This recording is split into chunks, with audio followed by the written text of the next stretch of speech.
Our next speaker is Professor Young-Won Seol of the Yonsei University. Maybe it's not so apparent to our American participants, but out of 8 speakers on the Korean side, 7 of them have their PhDs from U.S. universities.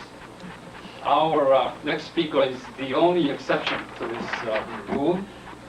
Professor Seol is a graduate of Yonsei University undergraduate, master's work at KAIST, and then PhD at Tokyo University under Professor Tominaga.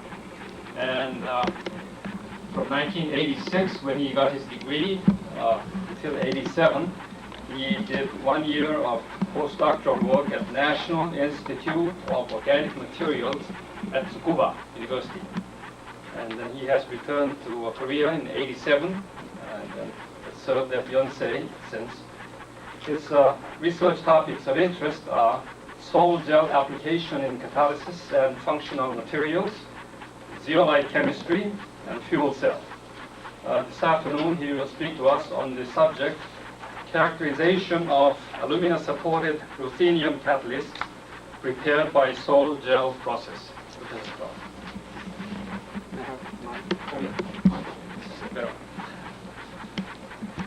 There's a lot of tunes.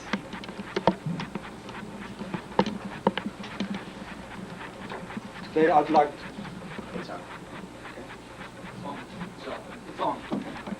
Today I'd like to talk about the characterization of ruthenium alumina catalysts prepared by sol gel method. Mainly, our reports some excerpts experimental research and other supplemental. This work is not completed, so I'd like a couple of comments and a good idea from you.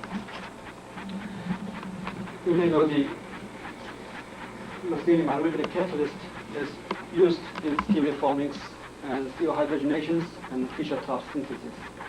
All these catalysts are prepared by conventional methods. Namely, the ruthenium normally loaded by impregnating method, and the support prepared by precipitation method. But by using this sol gel process, we can get many advantages. We can get better homogeneity from raw materials and get a high purity materials. And we can process at low temperatures, and we can get a new crystalline phase from new crystalline solid, the gas structures, and we can get a better product properties, the post structures or acid-base properties and such things.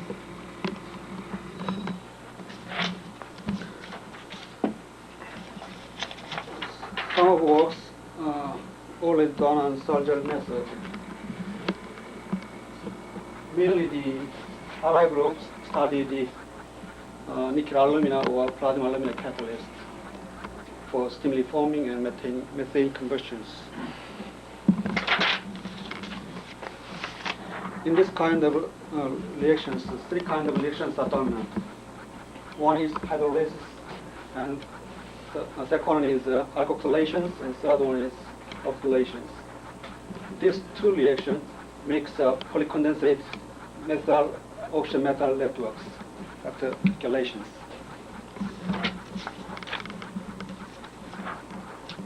In this study, we made 2 samples. One is support and one is metal-loaded catalyst.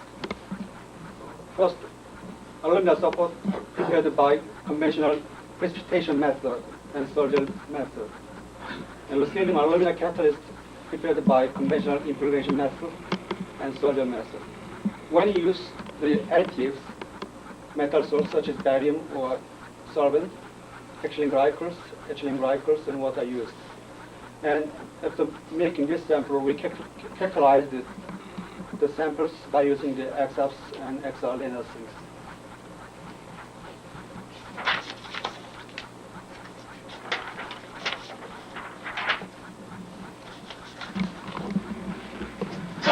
This is the present procedures of making the aluminum by using the conventional method. Aluminum nitride was precipitated by ammonia solution by just adjusting the pH at around 9. And the precipitated sample were filtered and washed and dried and calcined at desired temperatures.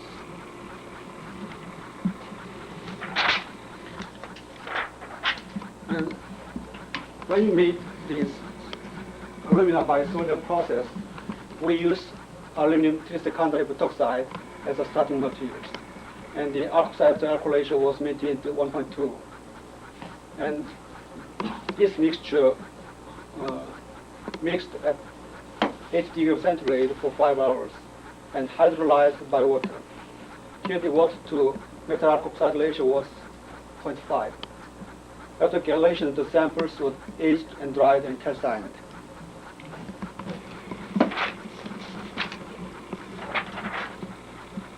When you prepare the ruthenium alumina catalyst by solder process, we dissolve the ruthenium chloride by various solvents, ethylene glycols, and waters.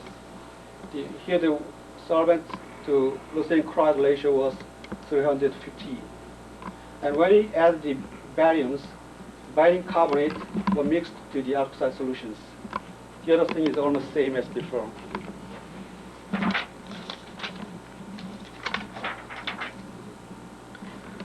This is the nomenclature of the samples.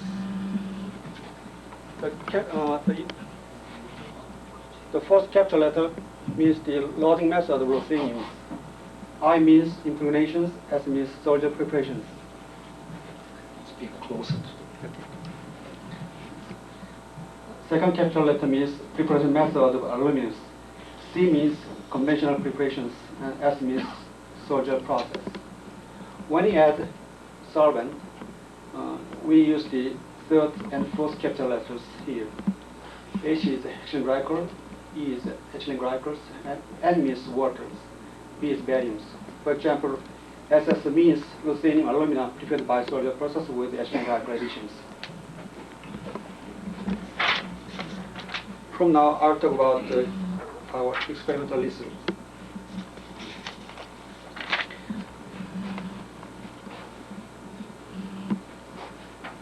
This 3 sample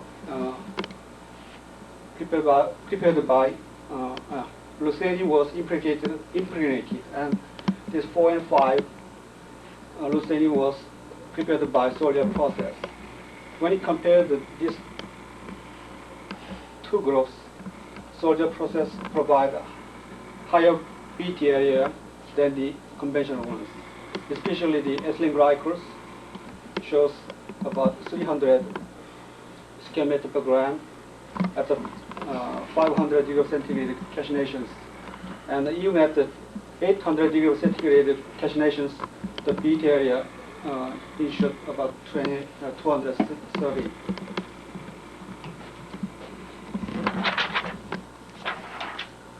When you add the values, we can demand the high temperature sintering. When you add the value more than 8.6%, we can prevent high temperature sintering like this. This kind of report also have been given by the Professor Arai in Kyushu University.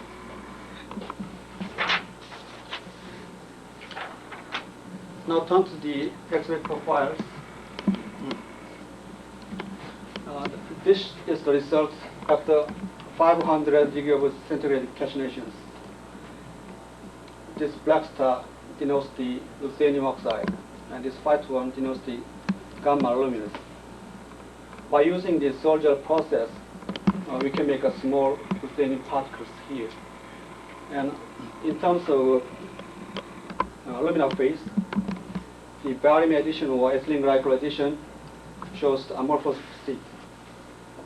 On the contrary, the conventional one and the solder prepared by water addition shows the gamma phase here.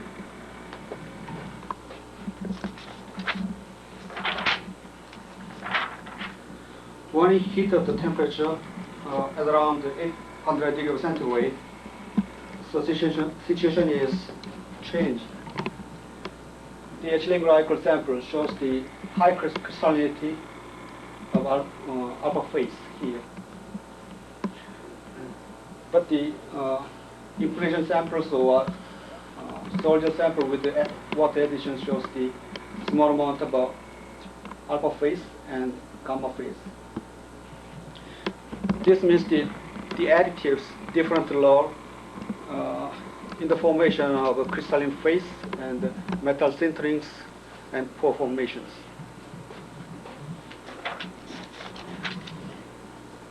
From now on, mainly talk about EXAPS experiment. This is the solution state EXAPS of lucerne chloride. When we dissolve the lucerne chloride with the water and ethylene glycols, we obtain different spectra. We guess that this comes from lutetium oxide bond, and this comes from sequential of lucerne mutations.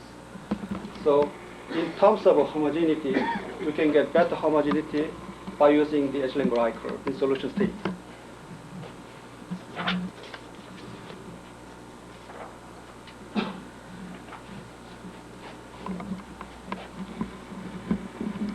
This is spectra after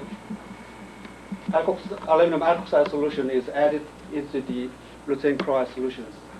New peaks around 2.25 is observed. This orange one is attributed to the lutetium oxygen aluminum bond. This peak intensity increase in the order of water, ethylene glycols, and ethylene glycols. Another thing to be pointed out here is some phase shift in ethylene glycols. When you compare the position of the lutetium and oxygen aluminum bond, this distance is slightly enlarged by the addition of the ethylene glycols. It means the ethylene glycol weakly bind with the aluminum alkoxide.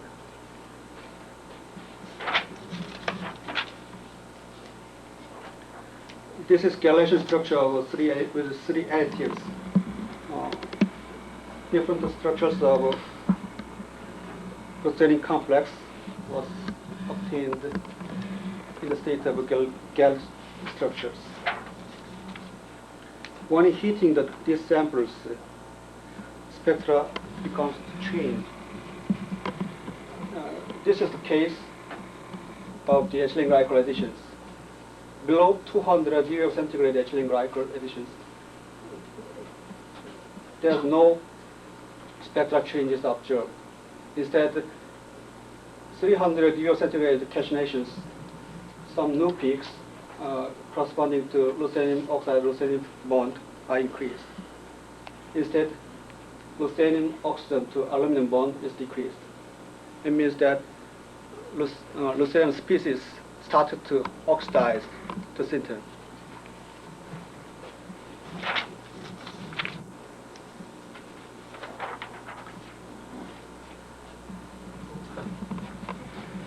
This is the result obtained from ethylene glycol additions. As I mentioned earlier, the ethylene glycols at room temperature shows long range odors. But when you heat up the ethylene glycol samples at 200 degrees centigrade, no peaks corresponding to lutetium oxide and lutetium oxygen aluminum bond are observed. This, I guess, this peak comes from this highest peak because with the oxidations, the samples, the small amount of aluminum strongly bind with the lutetium. And when you heat up the temperature more than 300 degrees centigrade, lutetium oxide lutetium bond occurred here, and lutetium oxide peaks increase like this. So when you compare this result with the ethylene glycols, we can say ethylene glycol is more stable than the ethylene glycols. Another supporting evidence is carbon 13 NMR. Here. This sample is obtained after 200 degrees centigrade calcinations. We estimate this peak comes from ethylene glycol and sodium interactions. And this peak corresponding to ethylene glycol and sodium interactions. You can see strong interaction between ethylene glycol and ruthenium at 200 degrees centigrade.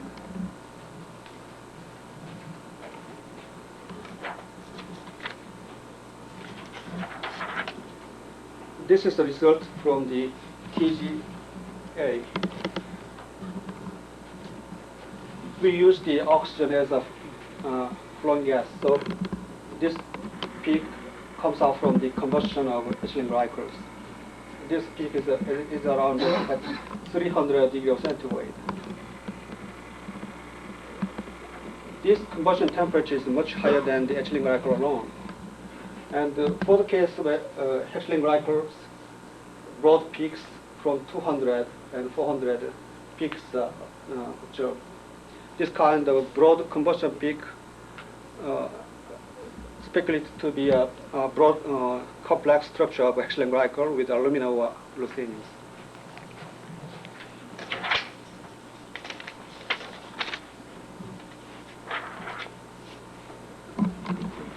We measured FPS data after 200 degree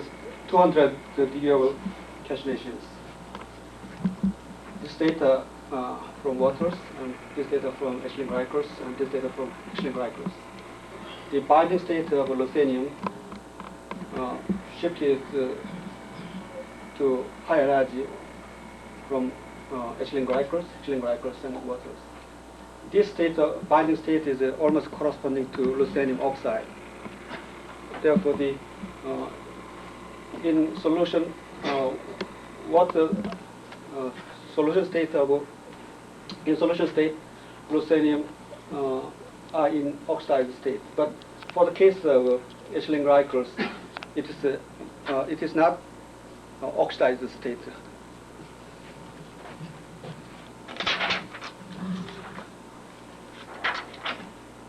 When you heat up the sample more than 200 degrees centigrade, the binding energy shifts to higher energy. Say that after 500 degrees of centigrade, we can also observe the ruthenium, the energy corresponding to ruthenium oxide peaks observed like this.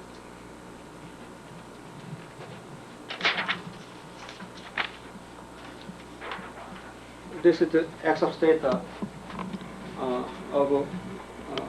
with the increase in the calcine temperatures.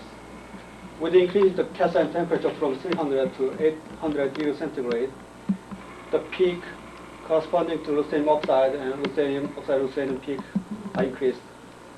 Especially this peak can be accounted as a sintering of the ruthenium in the state of ruthenium oxide.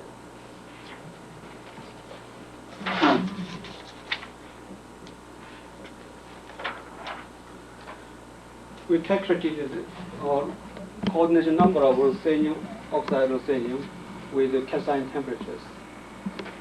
With increasing the temperatures, coordination number increased, and the ethylene glycol addition always shows a low coordination number than the water.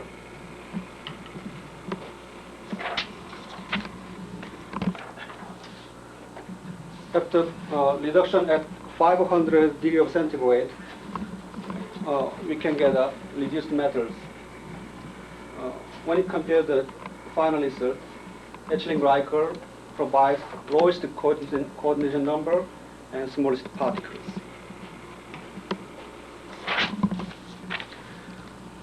To summarize this result, we tried to make some scheme like this.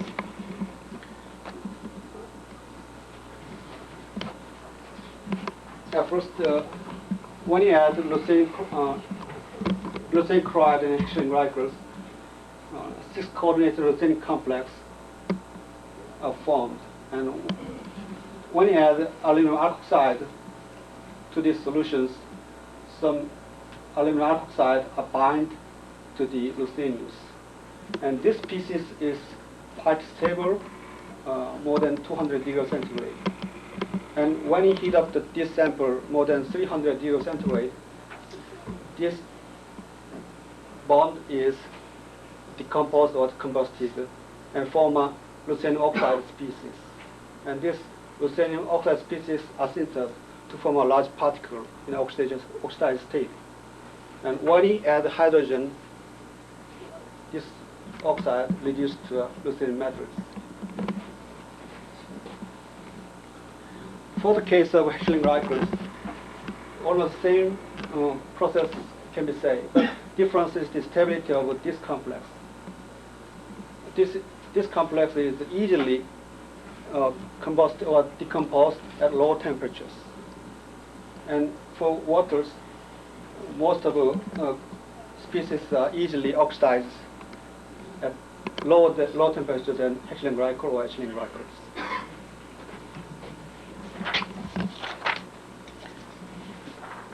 In conclusion, stability of leucinium complex and its combustion temperatures were remarkably affected by the types of solvent. And ethylene glycol was most effective to get small leucinium particles. Transformation of leucinium complex in solid process can be characterized by X-axis and other things. Thanks a lot for your attention. The paper is now open for discussion.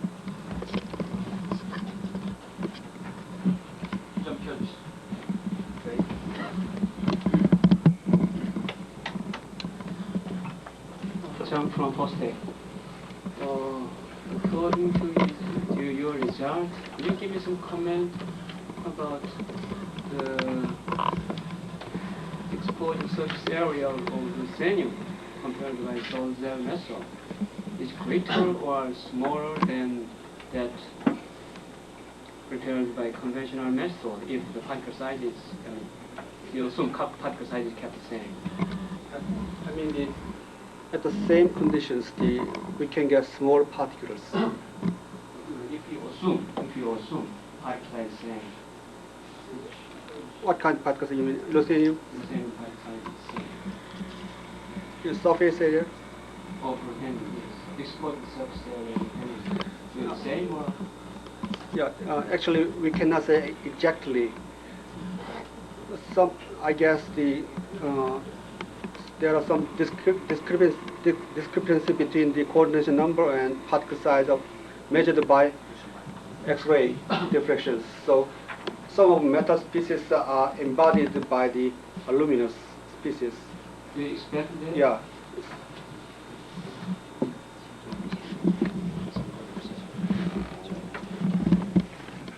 Zenka from RCCT.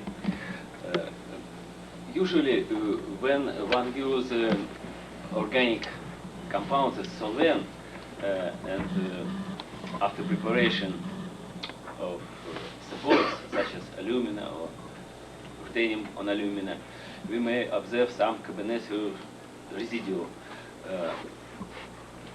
Do you really observe such species coordinated with alumina or ruthenium? Is using your method? I think you're quite right. Some ledges may be on the alumina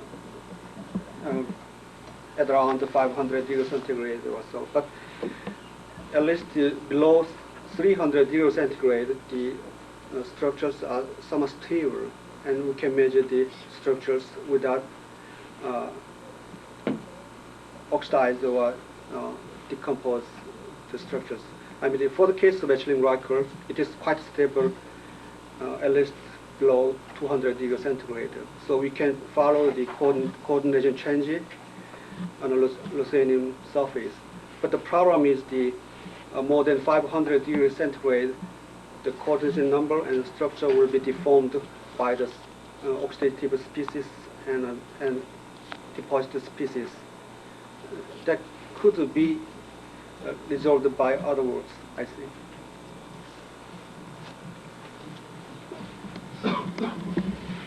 Would you tell, this is Choi from Yukon. Would you tell us the surface area of your alumina prepared by solder process? It's about with the 500 degree calcination, it's around 300, and when you heat up 800 degree, it is about 250. Well, that means that with your solder process, the surface area has not been improved drastically compared to the conventional method. Yeah, to some extent you can use light, but our purpose is not extended the surface areas. We want to observe the procedure of the solder transformation. If you want to, we can modify some additives or some ideas. So we can extend that. Any more questions? Comments? If not, we'll thank the speaker.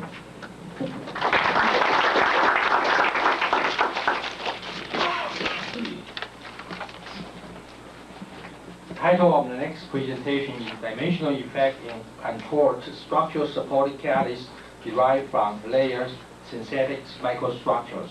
The speaker is Professor Hao Soo from University of Rochester.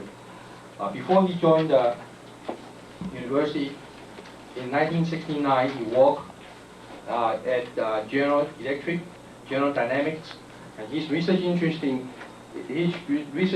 include molecular beam scattering, electrochemistry, and chemical engineering, and synthesis of new catalyst structure, narrow engineered catalysts. Professor Salzberger.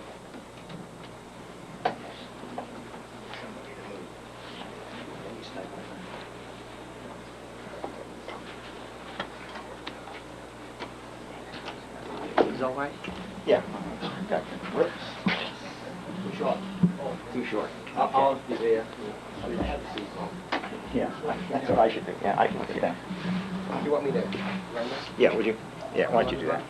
If I get a sit in front of it. Yeah. Thanks, Al. That's just what I needed. What I'd like to talk to you about today has already been touched upon by a number of the speakers, and that is to say dimensional effects in catalytic particles. Particle size has surfaced. There have been 5 talks so far, and at least 3 of them have already discussed the problem. And what I'd like to describe to you today is possibly a new approach to dealing with the problem of understanding particle size effects. I have the next slide. Oops. Here we go. Okay. Roughly speaking, yes, I take no responsibility for the translation. However, if there's anything that shouldn't be there, I'd like to know about it so that I can deal with Mr.